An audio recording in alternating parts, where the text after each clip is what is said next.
est déjà guéri cette fois. Dieu est béni, c'est pour nous d'asseoir.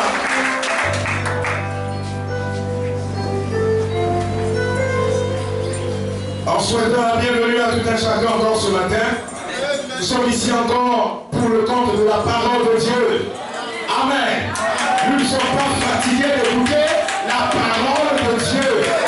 Non pas la parole des hommes, mais la parole de Dieu. Voilà ce que nous voulons encore écouter ce matin pour nous édifier et puis nous allons rentrer. Amen. Le dimanche passé, nous étions ici. Nous avons parlé du sujet de pourquoi on devrait naître de nouveau. Et là, je pense que tout le monde a compris que Dieu, de façon claire, de façon symbolique, a déjà condamné la chair et le sang. Donc, quiconque veut passer sa foi ou sa marche chrétienne sur la chair et le sang, il est déjà vaincu, parce que Dieu a montré que la chair et le sang ne peuvent jamais hériter le royaume de Dieu. Alléluia. C'est ce que nous avons compris. Nous avons vu alors que dans l'homme, ce que Dieu recherche, c'est son âme. Alléluia. Alléluia. Que le nom du Seigneur soit béni. Nous voulons encore ce matin. Frère David, je ne peux pas voir le tableau. J'en aurai besoin tout à l'heure. Nous voulons encore dire un mot de plus encore sur le sujet de la nouvelle naissance, en abordant sous un autre aspect, pour demander encore la grâce de Dieu sur nous, pour aider l'Église. Ce sont des points qui sont très importants. La prédication de la parole de Dieu est apportée pour te permettre, toi, de t'examiner et de voir est-ce que ça colle avec toi. Ou bien qu'est-ce qui te reste à faire quand la parole de Dieu sort. Amen. C'est pourquoi on va soutenir des bouts ensemble, frères et sœurs.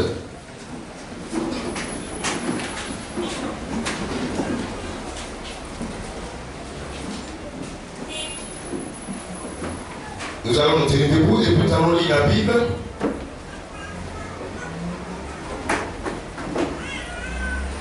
Frère Frédéric va prendre avec nous Jean chapitre 8.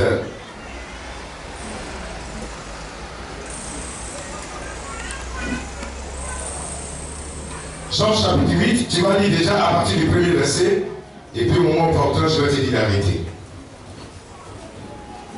Amen. Jean chapitre 8, à partir du premier verset. Jésus se rendit à la montagne des Oliviers. Mais dès le matin, il alla de nouveau dans le temple. Et tout le peuple vint à lui. S'étant assis, il les enseignait. Alors les scribes et les pharisiens amenèrent une femme surprise en adultère. Et la plaçant au milieu du peuple, il dit à Jésus, « Maître, cette femme a été surprise en flagrant délit d'adultère. Moïse, dans la loi, nous a ordonné de lapider de telles femmes. Toi donc, que dis-tu » Il disait cela pour l'éprouver, afin de pouvoir l'accuser. Mais Jésus s'étant baissé, écrivait avec le doigt sur la terre.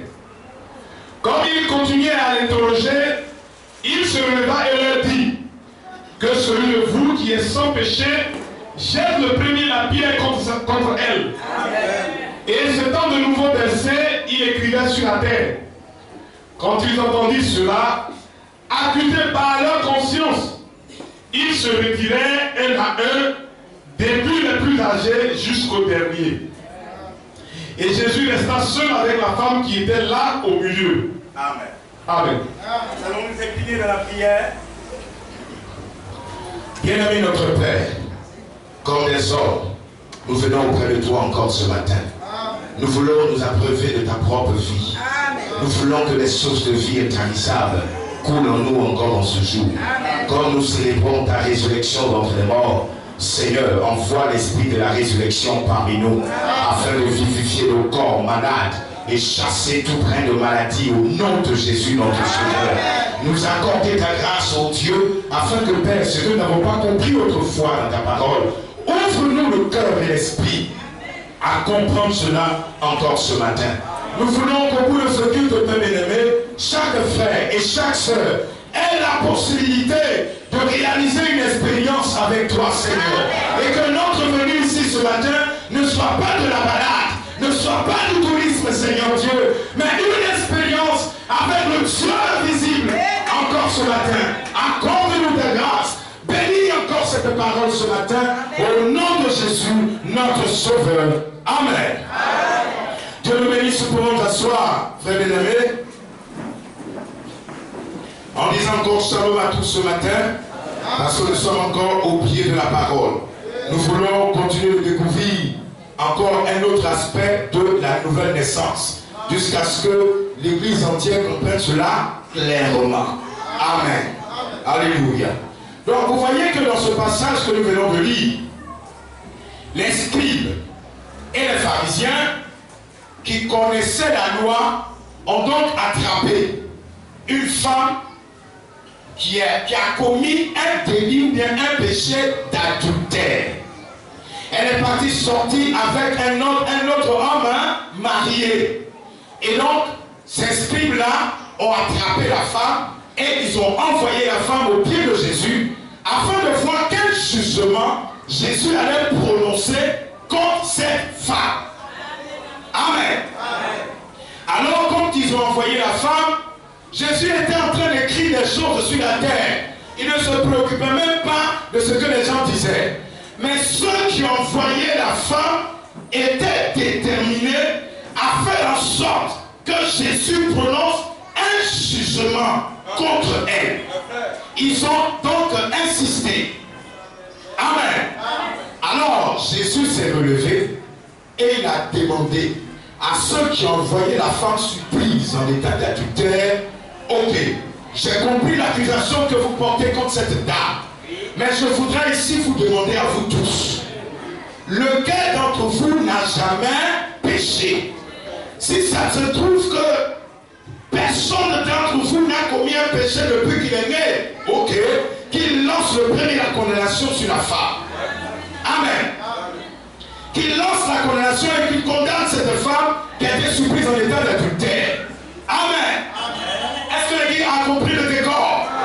Maintenant, l'objet de notre méditation ce matin, de la prédication de ce matin, c'est tout juste l'avant-dernier verset.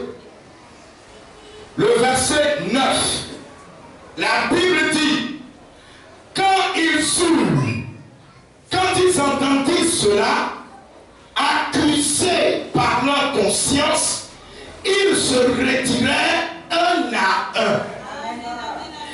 Accusés par leur conscience, ils se sont tous retirés un à un. Alléluia. Par leur conscience. Nous savons aussi que le prophète de l'âge nous a instruit que dans l'homme, il y a trois parties. Il y a trois parties qui composent l'être humain. Tout le monde connaît ça. Nous avons ici le corps. Là, on a l'esprit qui est toujours dans l'homme. Et enfin, on a aussi la dernière partie qu'on appelle l'âme. Amen. Donc, maintenant, dans chaque partie, il y a des portes d'entrée. Il y a des portes d'entrée de chaque partie. Le corps a 5 portes d'entrée, l'esprit en a 5 et l'âme a une seule porte d'entrée. Amen. Comprenez bien, Église. Il y a 5 façons d'entrer en contact avec le corps de l'homme. 5 façons d'entrer en contact avec le corps de l'homme. Le prophète nous a montré que dans ces 5 façons, il y a l'ouïe, il y a la vue, il y a quoi encore? Si l'église connaît? Il y a l'odorat, il y a même le toucher, et puis il y a quoi encore? Et puis il y a le goût. Donc voici donc les 5 portes d'entrée du corps humain. Quiconque veut avoir contact avec un frère, avec une soeur, il est obligé de passer par l'une de ces portes afin de contacter un individu. Est-ce que l'église comprend ces choses? Dans l'esprit humain, il y a également 5 façons d'entrer en contact avec l'esprit humain. Il y a la conscience, il y a l'intelligence, il y a la mémoire, il y a l'imagination, et puis il y a quoi le dernier élément? La conscience, non pas le choix, la conscience, l'intelligence, la mémoire, l'imagination et puis le raisonnement. Il y a le raisonnement. Voilà donc les 5 façons d'entrer en contact avec tout esprit humain. Tout homme qui a un esprit, la façon pour vous d'entrer en contact avec cet esprit-là, c'est de procéder par une de ces portes. Amen. Avec ça, on rentre en contact. Maintenant, dans l'âme, il n'y a qu'une seule porte. Soit nous trouvons dans l'âme la foi ou bien le doute. Voici la seule porte d'entrée de l'âme. Ça, nous connaissons ça. Amen. Maintenant, revenons rapidement au passage que nous avons lu au verset 9. La Bible dit, quand ils entendirent cela, c'est-à-dire quand ils ont entendu la prédication de Jésus, quand ils ont entendu le maître lui-même leur prêcher l'évangile, la Bible dit, accusés par leur, je vais te le dire, répète, accusés par leur, donc cela veut dire que la prédication de Jésus était arrivée où? Donc au niveau de, donc la prédication de Jésus n'avait pas touché ça, n'était pas encore descendu là.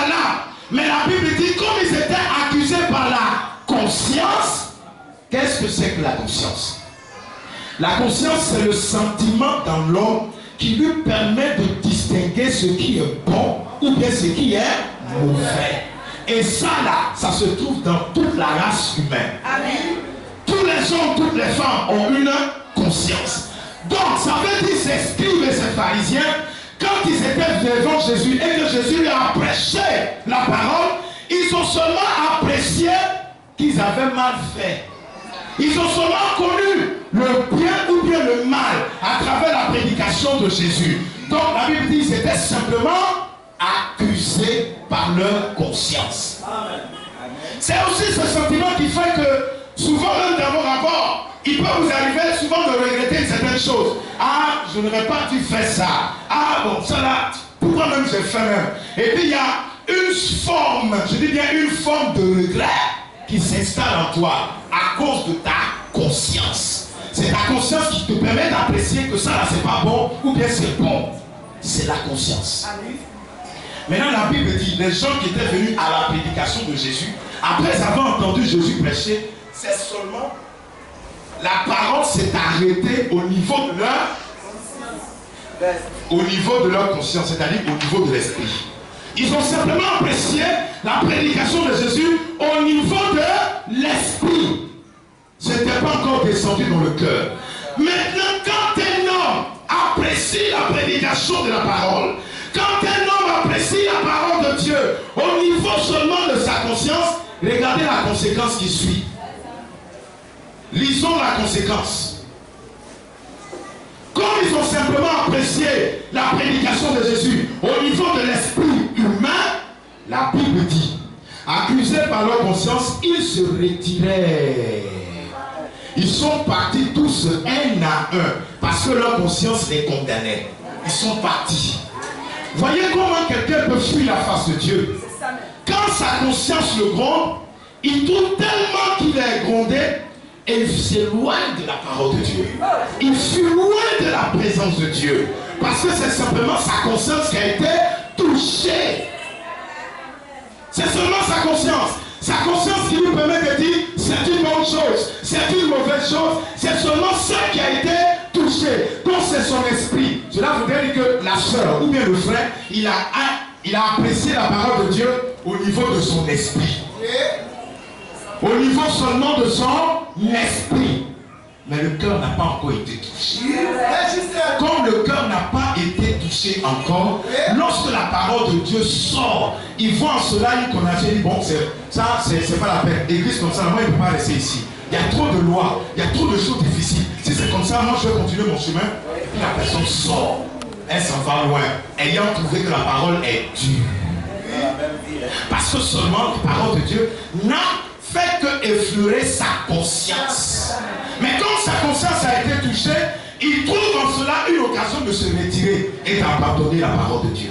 Parce que la parole n'était pas encore descendue en profondeur.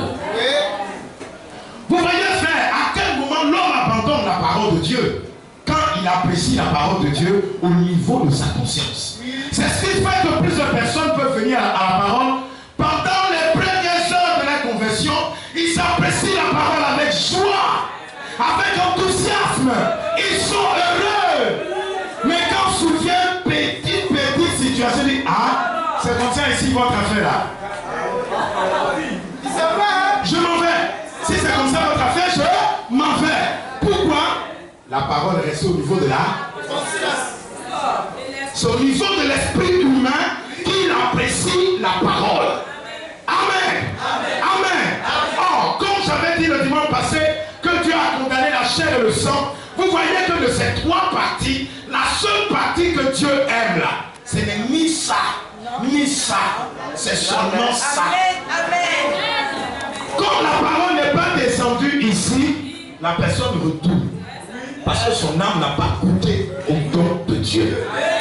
Jusqu'ici, quelqu'un peut rester dans l'église de Dieu, adorant et priant, mais appréciant la parole au niveau de l'esprit humain.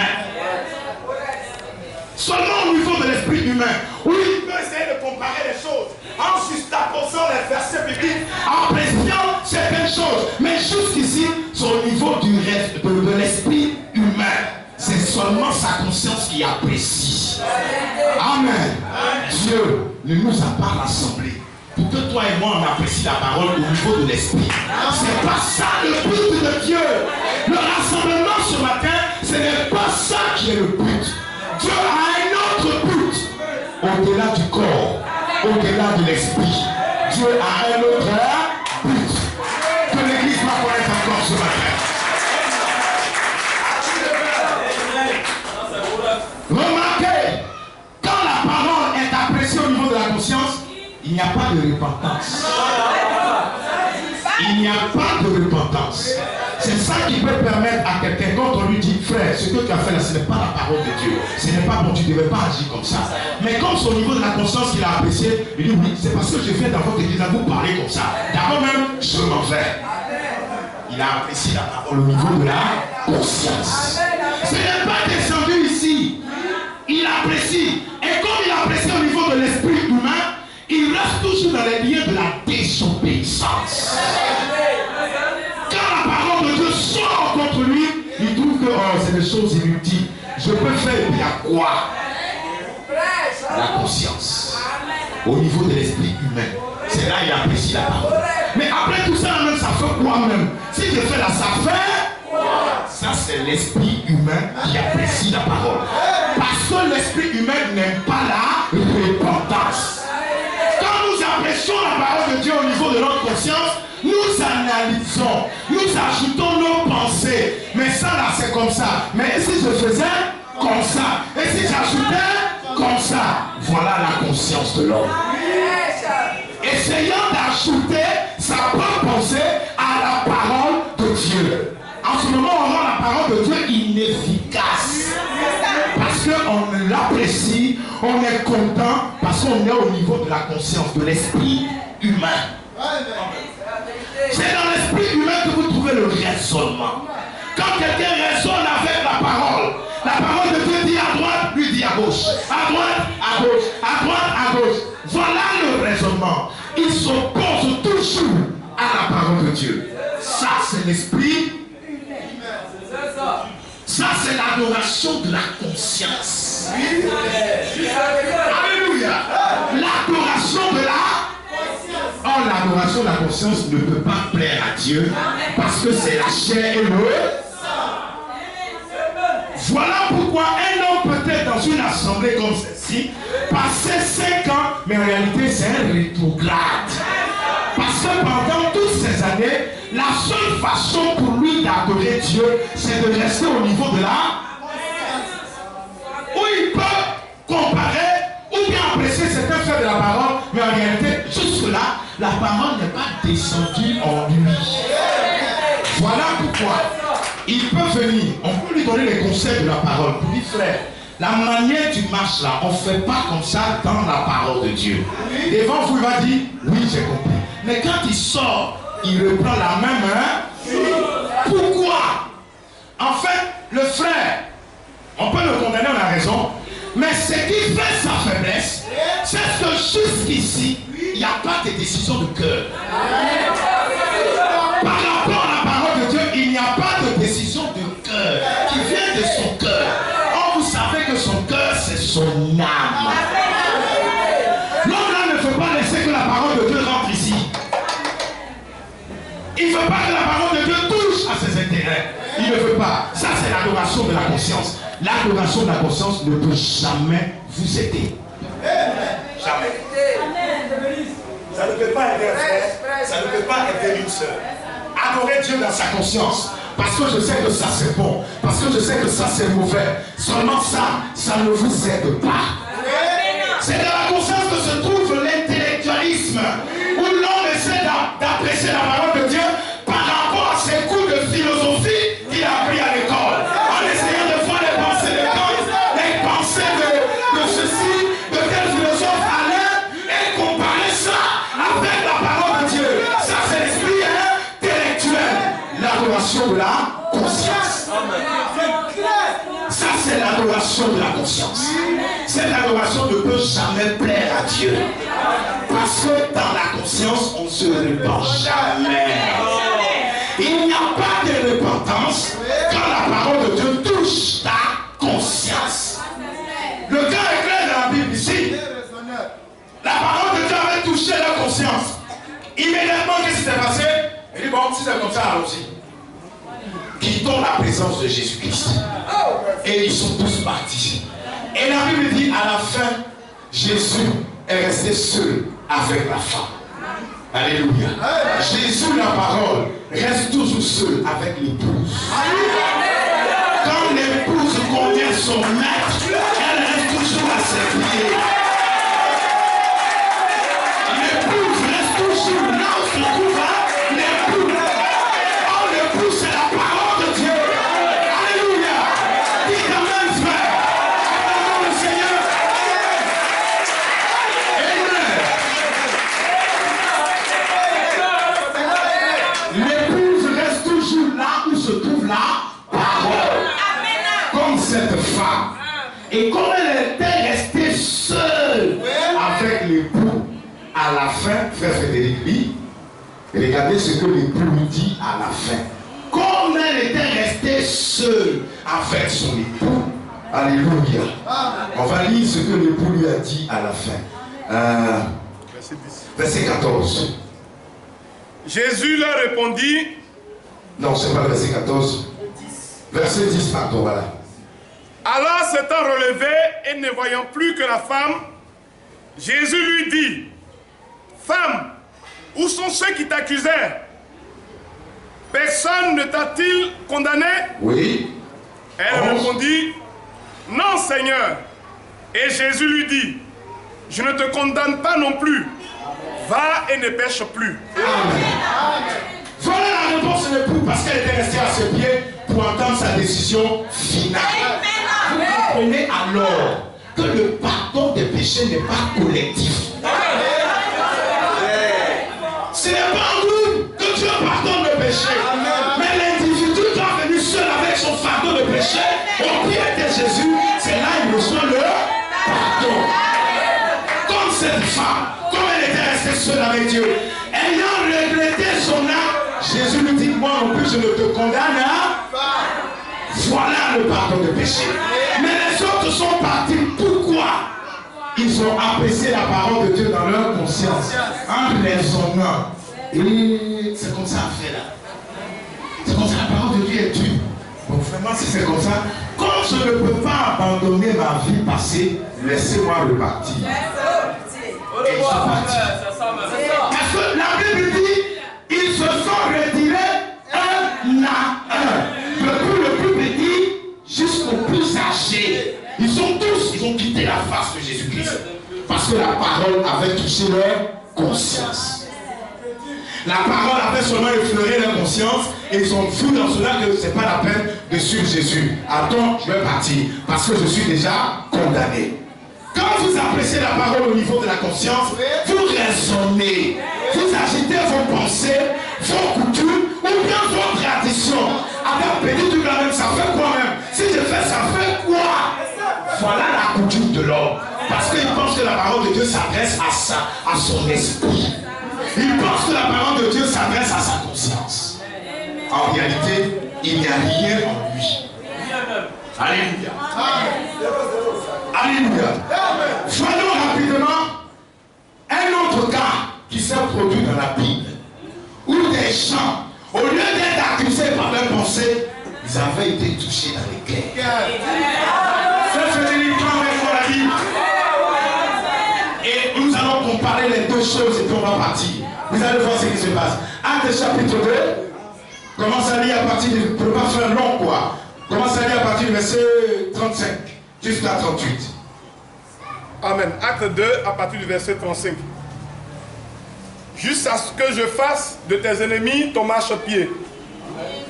Que toute la maison d'Israël sache donc avec certitude que Dieu a fait Seigneur et Christ, ce Jésus que vous avez crucifié. Oui. Après avoir entendu ce discours, Oui. ils eurent le cœur vivement touché. Amen. Et il dit à Pierre et aux autres apôtres, hommes frères, que ferons-nous? Pierre leur dit, repentez-vous et que chacun de vous soit baptisé au nom de Jésus-Christ pour le pardon de vos péchés et vous recevrez le don du Saint-Esprit. Amen. Amen. Amen et amen. Que Dieu bénisse sa parole. Alléluia. Voici encore une autre catégorie de gens qui étaient là pendant que les disciples, les apôtres prêchaient. Et quand les apôtres ont fini de prêcher la parole, ils ont fini de révéler la pensée de Dieu. La Bible dit, verset 37, après avoir entendu ce discours, ils eurent le cœur vivement touché. Cette fois-ci, ce n'était pas leur conscience qui a été touchée, mais c'est le cœur, l'âme qui a été vivement touchée. Maintenant, laissons l'Écriture parler. Comment on reconnaît quelqu'un qui apprécie la parole dans la conscience et quelqu'un dont le cœur a été vivement touché? Quand le cœur a été vivement touché, première réaction du cœur, ils ont dit, oh frère, qu'est-ce qu'on va faire? Qu'est-ce qu'on va faire? Puisque mon cœur est touché, qu'est-ce que je peux faire? Ils n'ont pas fui un à un, comme les autres qui avaient eu la conscience, mais ils ont demandé, bon, devant la condamnation de ma vie, qu'est-ce que je dois faire? Je viens de me rendre compte que je suis un pécheur. Je viens de me rendre compte que par ma vie, j'ai crucifié le Seigneur de gloire. Maintenant, devant ça, là, qu'est-ce que je dois faire? En frère, que ferons-nous? Quand le cœur est touché, il s'amène à la repentance. Parce que le cœur a été touché. Le cœur a été touché. C'est pourquoi, frère bien-aimé, il y a des repentances que Dieu ne peut pas accepter au ciel. Quand ce sont des repentances motivées. Ma soeur, toi-même tu ne vois pas que ce que tu as fait là c'est mauvais. Il va demander pardon. Il va demander pardon. Le cœur n'est pas encore touché. En ce moment-là, le cœur n'est pas encore touché. Parce que quand le cœur est touché, la personne elle-même prend la décision de venir se répartir. Parce que le cœur est touché. On ne lui donne même pas de conseils. On ne lui suggère rien. On ne la blague pas. Mais le cœur se lève. Oh frère, que ferons-nous? Parce que son cœur a été touché. La parole de Dieu est descendue ici. La parole de Dieu a traversé le corps, traversé l'esprit, mais est descendue ici. Certaines fois, quand la parole de Dieu descend au niveau de l'esprit, vous voyez beaucoup de manifestations qui se font, même dans les équipes dénominationnelles. Les gens vont sauter, vont rouler, vont parler en langue, faisant croire que, vraiment, c'est une bonne chose. La personne a compris la parole. Mais laissez ces instants de prière. Retrouvez la personne. Elle est assise au cabaret, en train de se saouler. Après avoir dansé en esprit, après avoir dit Alléluia, parler en langue, vous la retrouvez toujours dans les coins lugubres. Pourquoi? Parce que la parole était au niveau de Ce que tu as toujours recherché, c'est que la parole doit descendre. La parole doit descendre. Et quand la parole descend dans l'âme, c'est fini, frère bien-aimé. Vous pouvez laisser la personne tranquille. Elle-même va trouver le chemin de la repentance. Elle-même va demander, oh frère, que ferons-nous? Qu'est-ce que je vais faire pour être sauvé? Je viens de voir que je suis condamné. Mais qu'est-ce que je peux faire? Quelle est la solution? Parce que c'est son cœur qui parle. C'est son cœur qui crie.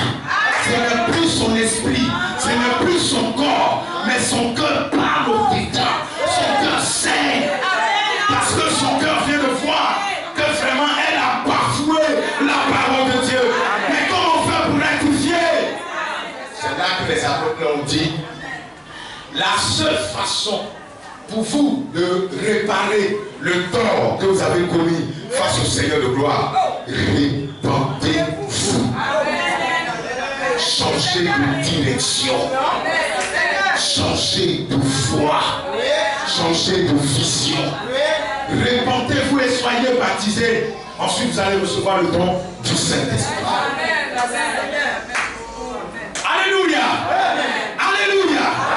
Voilà pourquoi je crois que le christianisme, ce n'est pas une vie d'hypocrisie. Soit on est chrétien, ou bien on est païen. On ne mélange pas les deux. C'est impossible. On ne peut pas mélanger les deux. Chacun doit voir dans son cœur. Est-ce qu'il est chrétien ou bien païen? Ce n'est pas possible. Quand le cœur est touché, le cœur abandonne tout. Le cœur abandonne tous les privilèges, tous les avantages. Le cœur oublie ces choses. Amen. Parmi ces hommes qui avaient demandé au frère que ferons-nous, il y avait des personnes de qualité d'État. Il y avait des personnes, des ministres de l'époque à l'intérieur. Ce n'étaient pas des va-nu-pieds, c'était des gens intellectuels, des gens réfléchis, qui connaissaient aussi la loi. Mais ils n'ont même pas regardé leur privilège de famille. Ils n'ont pas regardé leur privilège de société. Ils n'ont pas regardé au travail. Ils n'ont pas regardé à ces choses. Ils ont directement dit, oh frère, que ferons-nous? Parce qu'ils ont considéré seulement ce qui s'est passé dans leur cœur. Amen. Ils ont seulement regardé au choix que devaient prendre leur cœur, sans consulter papa, sans consulter maman, sans consulter le village, ni le patron, personne. Seul. Ils ont posé la question, qu'est-ce qu'on doit faire? Parce que le cœur a été vivement touché. La Bible précise, avec cette expression fracassante, le cœur a été vivement touché. Un peu comme une situation de quelqu'un qui a perdu un parent très cher. Quand la personne pleure, vous lui envoyez la nourriture, il le pousse. La douleur est là. Ça est là, ça fait mal. Le cœur est vivement touché.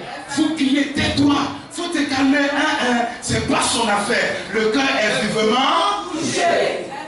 Vous voyez que quand le cœur est touché, l'hypocrisie prend fin.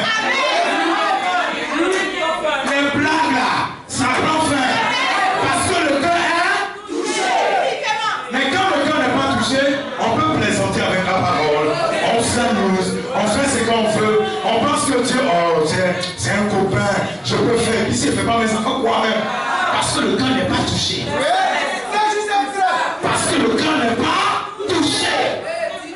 C'est ça la vérité de la parole, frère bien-aimé. Quand vous voyez que devant une prédication, on a deux attitudes de cœur. Devant chaque prédication de la parole de Dieu, chaque individu qui écoute la parole a deux attitudes. Soit il se laisse convaincre par la parole dans son cœur, ou alors il apprécie la parole au niveau de l'esprit.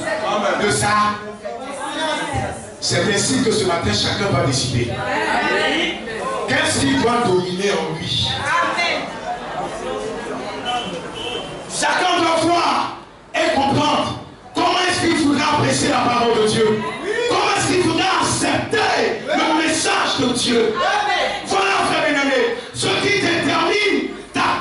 prédication, c'est le choix que tu fais ce matin. Le choix que chacun fera. Est-ce que la parole est simplement bonne pour toi? Sur le plan intellectuel, sur le plan social, sur le plan financier. Et la plupart des prédications que vous entendez ça et là dans les églises dénominationnelles, c'est juste amener les gens à apprécier la parole sur le plan social. Jésus est bon aussi longtemps qu'il peut me donner du travail.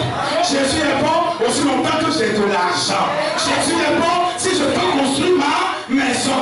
Jésus est bon si je peux prospérer. Si je peux faire comme l'église universelle. Arrêtez de souffrir. Arrêtez de souffrir. Si je ne souffre plus, Jésus est bon. Amen. Amen. Vous comprenez qu'il s'agit là d'un évangile social. Jésus-Christ, créateur du ciel et de la terre, il n'a jamais prêché l'évangile social. L'évangile qui veut que si tu crois en Jésus, tu vas devenir milliardaire. Bon, si c'est à cause de ça que tu es venu ici, matin, il faut écouter, il n'y en a pas. Il faut bien écouter. Il n'y en a pas. Alléluia. Il faut bien écouter. Croire à la parole de Dieu pour devenir milliardaire, ce n'est pas le but de Dieu. Non. Quand Dieu était descendu sur la terre, lors de sa première venue, le but principal qu'il recherchait, c'était de sauver l'âme de l'homme. Sauver l'âme de l'homme. C'est pourquoi il a pu dire à Israël, je suis venu chercher et sauver les brebis perdues d'Israël. C'était ça le but de Jésus-Christ. L'évangile qu'il apportait, c'était de faire en sorte que l'homme quitte son état de péché pour devenir un homme sauvé. Voilà le but de l'évangile, frère bien-aimé. Alors donc, quand quelqu'un ne croit pas la parole de Dieu dans son cœur, c'est un peu hypocrite. C'est un hypocrite. Il n'a pas accepté la parole de Dieu dans son cœur. Il apprécie la parole de Dieu aussi longtemps qu'il vient à l'église comme dans un groupe. C'est pas ça le but de Dieu. Dieu travaille avec le cœur de l'homme. Pas avec notre esprit. Ni notre chair. Au nom comme il est gros, c'est que c'est un homme de Dieu.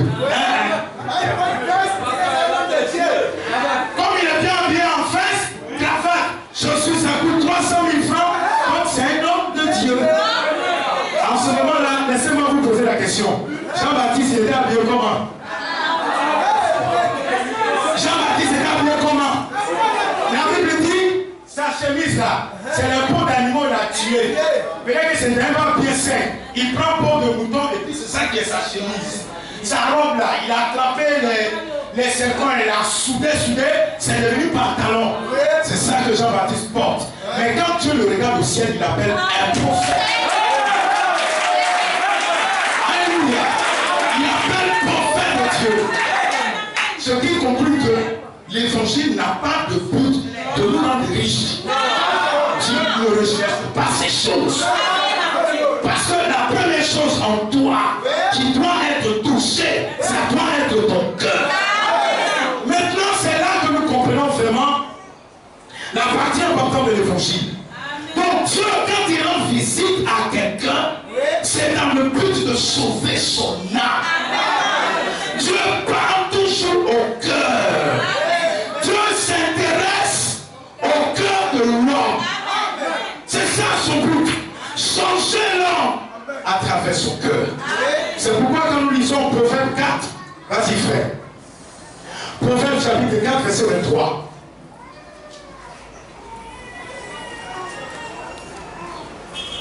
Proverbe chapitre 4, au verset 23.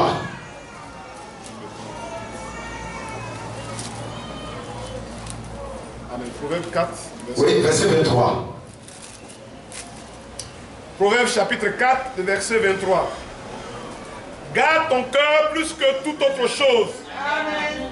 Car de lui viennent les sources de la vie. Amen. Je ne sais pas si l'église a bien compris. Vous répétez avec moi. Amen. Garde ton cœur plus que toutes les autres choses. Parce vie. Les sources de la vie sont attachées à ton cœur. Ce que je voudrais dire que pour le croyant, il doit tout faire selon son cœur. Donc en réalité, nous comprenons que dans la foi chrétienne, il n'y a pas de place pour l'hypocrisie. Parce que tout ce que nous faisons, ça doit venir de notre cœur. Quand tu viens adorer, tu viens de tout ton cœur. Tu ne viens pas parce qu'on t'a obligé, on t'a forcé. Hey, viens à l'église, si tu ne viens pas, tu n'auras rien. La personne vient. Ça, c'est pas la foi. Garde ton cœur. Plus que toutes les autres choses. Parce que de ton cœur viennent les sources de la vie. C'est de ton cœur. Maintenant, gardez ton cœur pourquoi? Parce que vous savez que c'est dans le cœur que l'homme maudit.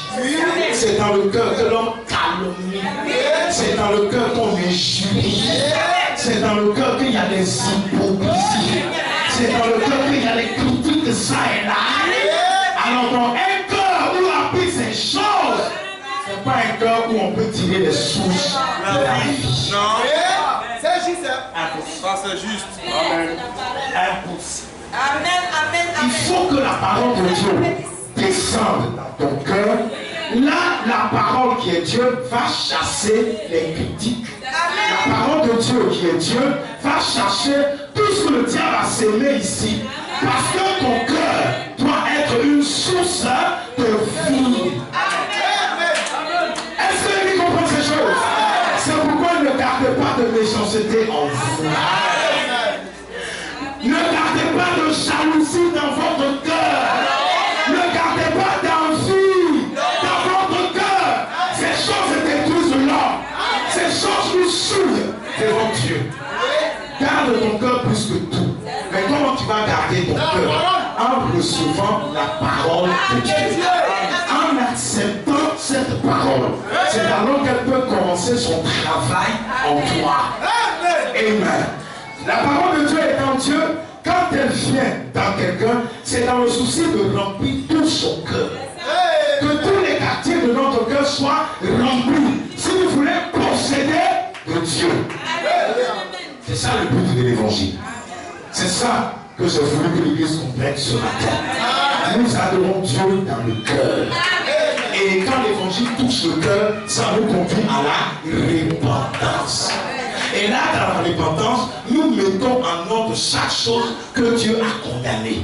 Chaque chose qui n'est pas la parole de Dieu, comme le cœur a été touché, nous mettons ces choses en ordre.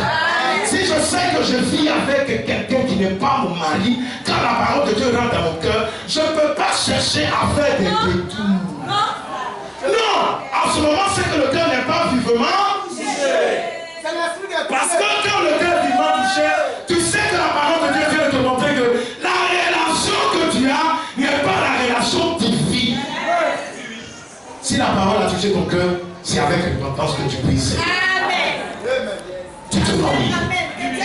Tu sais aussi qu'autrefois, tu avais volé de l'argent à X, tu avais volé de l'argent à Y, tu avais gardé ces choses, ça fait des années, tu ne savais pas que c'était mal fait. La parole de Dieu, quand elle touche ça, rapidement avec précipitation, tu t'en vas voir la personne il y a 5 ans.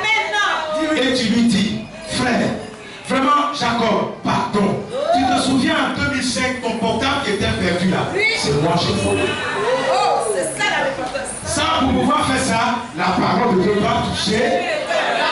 Sinon, si c'est toi, tu vas dire, quand la parole de Dieu touche ta conscience, tu vas dire, tu vas aller voir Jacob. Jacob qui est karatéka pour lui dire qu'il a volé son portable. Mais c'est pas le tout. Ça, c'est la conscience. C'est la conscience. En ce moment, on a peur des représailles. Mais quand la parole touche le cœur, peu importe ce qui va arriver, la mort ou la vie, je dois faire. Je dois me mettre en ordre. Voilà. C'est que c'est de recevoir la parole de Dieu dans son cœur. C'est ça. Elle ne pas avoir seulement la conscience touchée, mais on veut avoir le cœur vivement touché. Que Dieu bénisse l'Église.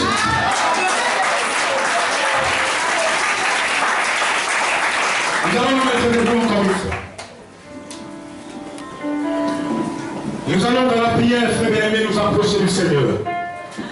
Criez encore à notre Dieu, car il est encore possible de se laisser toucher dans le cœur par la parole de Dieu. De voir que les voies que tu avais choisies autrefois n'étaient pas les voies du Seigneur. Tu avais pris un certain chemin et tu pensais que c'était là le chemin de Dieu. Encore ce matin, tu viens de déclarer sur beaucoup de choses. Acceptes-tu de recevoir la parole dans ton cœur ou peut-être seulement effleuré dans la conscience? Oh frère bien-aimé, élevons la voix. Et selon ce que nous avons entendu, prions le Seigneur.